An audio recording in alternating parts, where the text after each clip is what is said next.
고단한 소금 장수에게 생긴 일. 강원도 깊은 산골 마을에 두 명의 소금 장수가 살고 있었습니다. 한 사람은 김씨 성을 가진 중년 남자였고 다른 한 사람은 박씨 성을 가진 젊은 청년이었습니다. 두 사람 모두 가난한 집안 출신으로 겨우 소금 몇 가마니를 살 돈만 마련해 소금 장수 일을 시작했습니다. 김씨는 아내와 어린 자식 둘을 먹여 살려야 했고 박씨는 늙으신 홀어머니를 모시고 살았습니다. 두 사람은 매일 새벽같이 일어나 무거운 소금지게를 지고 산길을 넘어 이 마을 저 마을을 다니며 소금을 팔았습니다. 하루 종일 걸어 다녀도 번 돈은 얼마 되지 않았고 밤이 되면 온몸이 쑤시고 아팠습니다. 어느 추운 겨울날이었습니다. 김씨와 박씨는 각자 소금을 지고 큰 고갯길을 넘어가고 있었습니다. 그날따라 눈보라가 심하게 몰아쳤고 추위는 뼛속까지 파고들었습니다. 두 사람은 고개 중턱쯤에서 우연히 마주쳤습니다. 이런 날씨에도 장사를 나가시는군요. 박씨가 먼저 말을 걸었습니다. 어쩔 수 없지요. 오늘 소금을 팔지 못하면 오늘 저녁 식구들 밥상에 올릴 반찬거리도 살 수 없으니 말입니다. 김씨가 한숨을 쉬며 대답했습니다. 두 사람은 잠시 눈보라를 피해 큰 바위 그늘에서 쉬기로 했습니다. 추운 날씨에 땀을 흘리며 걷다 보니 목이 말랐지만 물 한 모금 마실 여유도 없었습니다. 그저 잠깐 숨을 고르고 다시 길을 나서야 했습니다. 김 형님, 우리 같은 소금 장수는 언제쯤 이런 고된 삶에서 벗어날 수 있을까요? 박씨가 물었습니다. 글쎄요. 아마도 죽을 때까지 이렇게 살아야 하지 않을까요? 우리에게는 다른 재주도 없고 미천도 없으니 말입니다. 김씨가 쓸쓸하게 웃으며 답했습니다. 두 사람이 그렇게 이야기를 나누고 있을 때 갑자기 바위 뒤에서 한 노인이 나타났습니다. 흰 수염을 길게 기른 노인은 남루한 옷을 입고 있었지만 눈빛만은 현경하게 빛났습니다. 두 사람의 이야기를 들으니 참으로 안타깝구나. 이렇게 추운 날씨에도 소금을 지고 다니며 힘들게 사는 모습이 기특하기도 하다. 노인이 말했습니다. 김씨와 박씨는 깜짝 놀라 노인에게 절을 했습니다. 어르신께서는 어디서 오셨습니까? 이런 눈보라 치는 날 이 깊은 산중에 어찌 계신 것입니까? 나는 이 산을 지키는 산신령이라네. 너희 두 사람의 효심과 부지런함을 하늘에서 보고 있었다네. 그래서 오늘 특별히 너희에게 선물을 하나씩 주려고 한다. 노인이 말했습니다. 노인은 품 안에서 작은 주머니 두 개를 꺼냈습니다. 하나는 금빛이 나는 노란 주머니였고 다른 하나는 은빛이 나는 하얀 주머니였습니다. 이 노란 주머니 안에는 마르지 않는 샘물이 담겨 있다.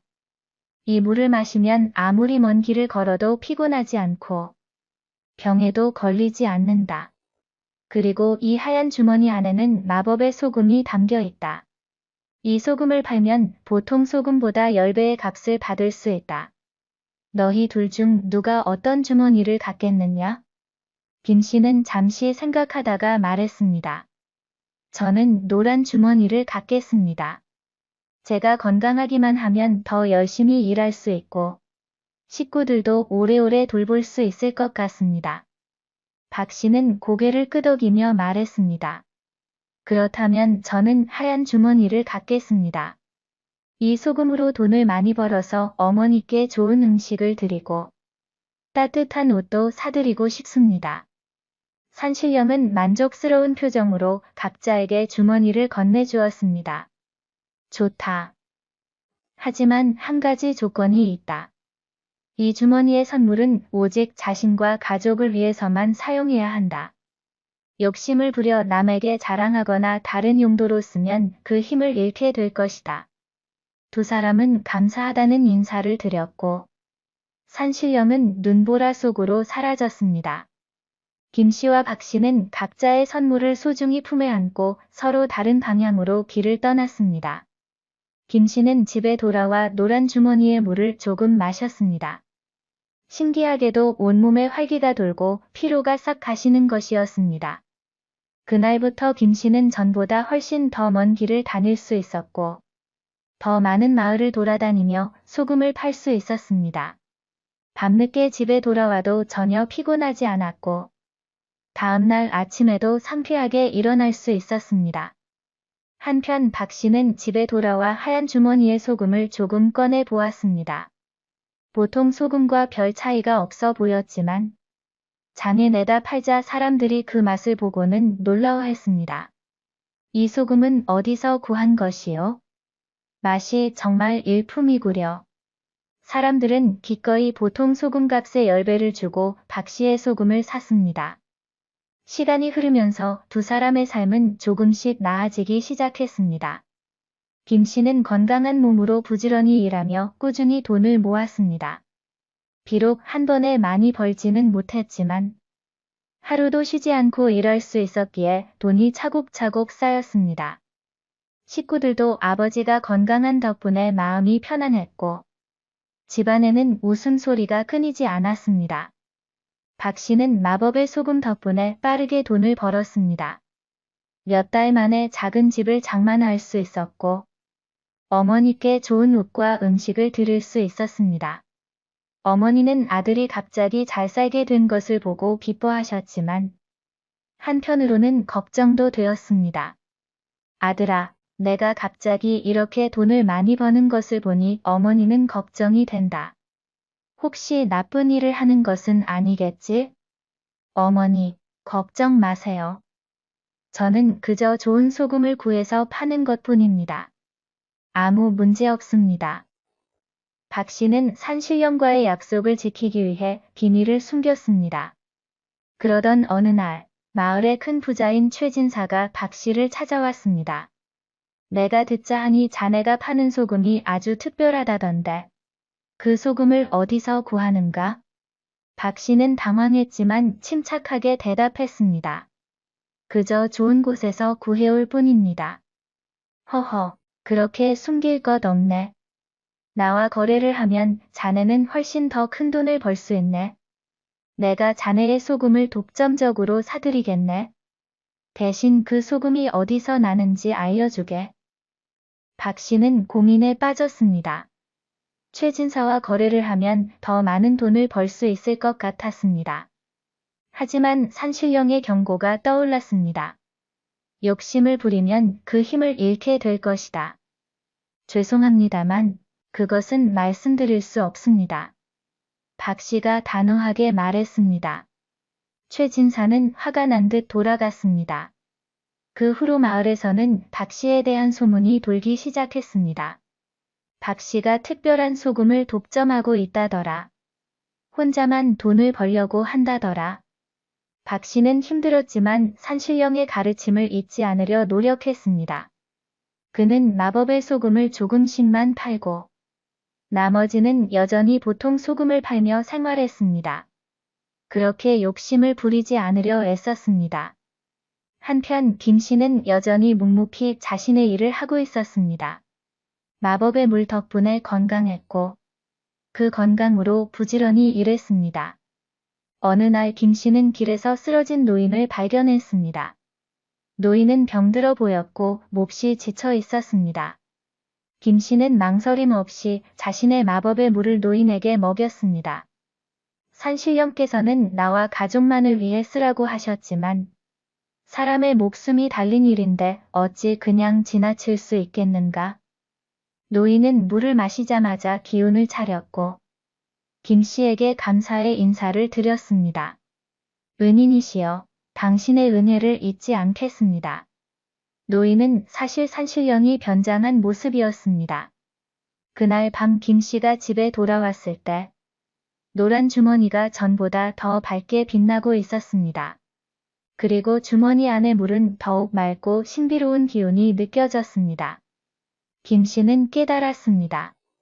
산신령께서는 이기적으로 쓰지 말라는 것이 아니라 욕심을 부리지 말라는 뜻이었구나. 진정으로 필요한 사람을 돕는 것은 욕심이 아니라 덕을 쌓는 일이었던 것이다. 반면 박씨는 날이 갈수록 고민이 깊어졌습니다. 최 진사가 계속 압력을 넣었고 다른 상인들도 박 씨의 소금을 질투했습니다. 어느 날 밤 박 씨는 생각했습니다. 이 소금으로 큰 상회를 차려서 많은 사람을 고용하면 그것도 좋은 일이 아닐까? 어머니뿐 아니라 마을 사람들도 도울 수 있을 텐데. 박 씨는 결국 욕심을 내기로 했습니다. 최진사와 손을 잡고 큰 소금 상회를 차렸습니다. 마법의 소금을 대량으로 팔기 시작했고 순식간에 큰 부자가 되었습니다. 하지만 얼마 지나지 않아 이상한 일이 벌어졌습니다. 하얀 주머니에서 나오는 소금이 점점 그 특별한 맛을 잃어갔습니다. 처음에는 미세하게, 그러다 점점 더 확연하게 보통 소금과 다를 바 없어졌습니다. 사람들은 불평하기 시작했고 박 씨의 상회는 신용을 잃었습니다. 박 씨는 그제야 자신의 욕심을 깨달았습니다. 산신령의 경고를 잊고 욕심을 부린 대가를 치르게 된 것입니다.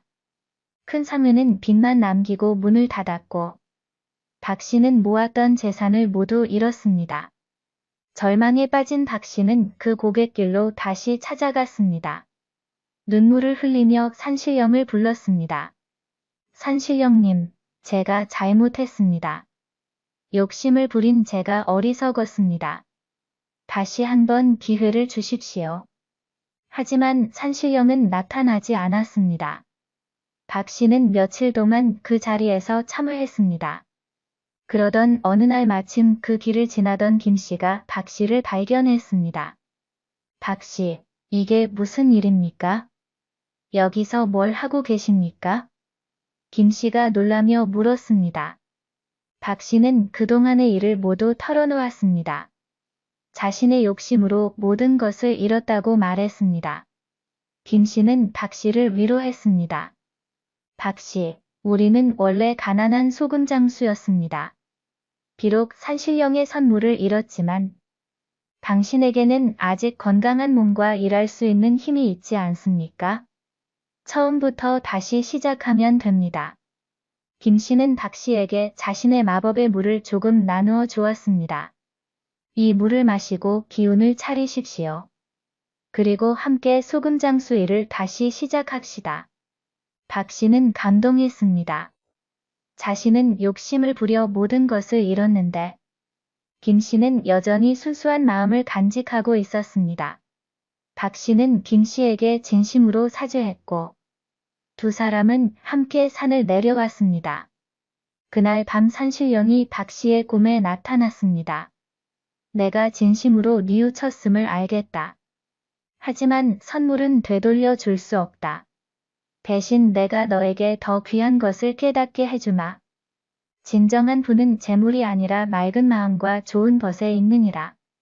박 씨는 꿈에서 깨어나 많은 것을 깨달았습니다. 그 후로 박 씨와 김 씨는 함께 소금 장수 일을 했습니다. 박 씨는 더 이상 특별한 소금이 없었지만 김 씨의 건강함을 보며 배웠습니다. 욕심 없이 성실하게 일하는 것이야말로 가장 확실한 길이라는 것을 말입니다.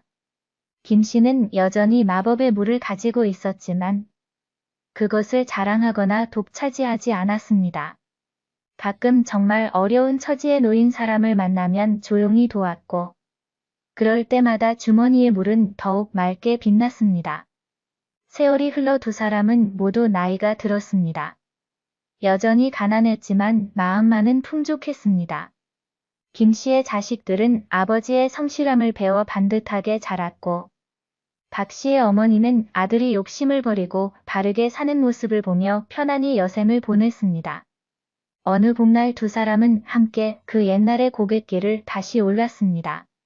이제는 소금을 지고 넘지 않아도 되는 나이가 되었지만 추억이 담긴 그곳을 다시 보고 싶었습니다. 고개 중턱의 그 큰 바위 앞에 서자 두 사람은 웃음을 지었습니다. 그때 우리 참 젊었지요. 박 씨가 말했습니다. 그렇습니다. 하지만 그때보다 지금이 더 행복한 것 같습니다. 김 씨가 대답했습니다. 바로 그때 바위 뒤에서 익숙한 목소리가 들려왔습니다. 너희 두 사람이 함께 여기 올 줄 알았다. 산신령이 다시 나타난 것입니다. 산신령님. 두 사람이 반가워하며 절을 했습니다. 너희 두 사람에게 서로 다른 선물을 준 것은 시험이었다. 김씨, 너는 선물의 진정한 의미를 깨달았고, 박씨, 너는 실패를 통해 더 큰 깨달음을 얻었다. 두 사람 모두 내가 기대했던 것보다 더 훌륭하게 성장했구나. 산신령은 두 사람에게 다시 한번 축복을 내렸습니다. 이제 너희는 늙었고 소금장수 일도 그만둘 때가 되었다. 김씨, 너의 자식들은 크게 성공할 것이다. 내가 쌓은 덕이 자손에게 복이 되어 돌아갈 것이다.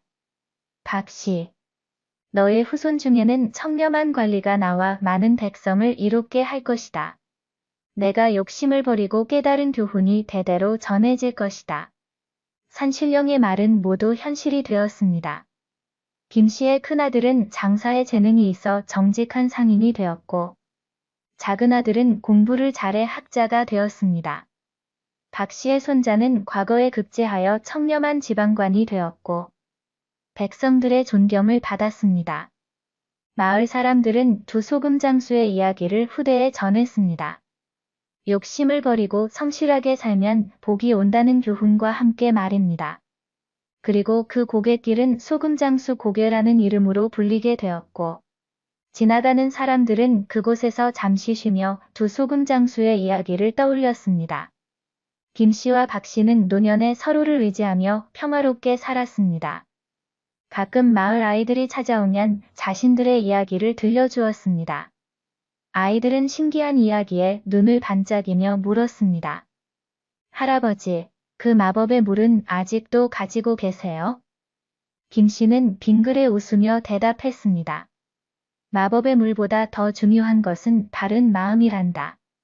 아무리 좋은 것을 가져도 마음이 바르지 않으면 아무 소용이 없단다. 박씨도 덧붙였습니다. 그리고 진정한 친구가 곁에 있다면 그것이 세상 어떤 보물보다 귀한 것이란다. 두 사람은 80이 넘도록 건강하게 살았고 같은 해 같은 달에 평온하게 세상을 떠났습니다.